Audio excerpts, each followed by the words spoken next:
confession to make. I am obsessed with Polaroid cameras, but unfortunately I definitely do not have the money to be spending on an Instax camera or any Polaroid film for some of my old Polaroid cameras that my mother surely still has lying around. But I decided to do this little DIY in order to keep some of the vintage tradition alive, and also just as a cute way to keep my memories close and use them as magnets on my fridge. So first thing I'm going to be doing is I'm going to be cutting out some small, I think I made these 2" by 2" square images. These are just pictures from my Instagram.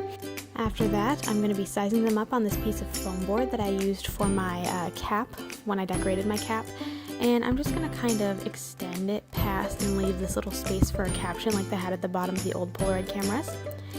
And I'm just going to make 5 of those for the 5 pictures I've cut out, and I'll take my trusty box cutter here and just cut along the edges. This isn't probably going to be the cleanest looking Polaroid picture, but I definitely wanted something with a little bit more weight. So here's kind of how they look like after I've placed the images onto the foam board.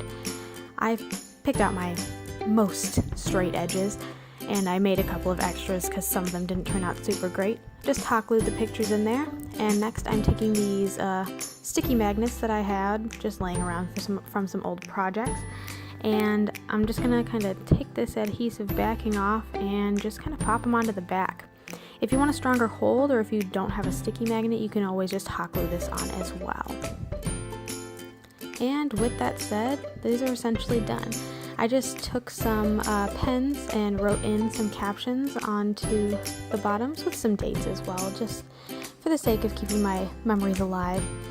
And next thing's next, I just went out to the fridge and I popped them right on. If you like this idea and you'd like to see more, feel free to like and subscribe, and hopefully I can see you in my next video where we try more cheap and fun, budget-friendly crafts. So thanks again, and maybe I'll see you around next time. Bye.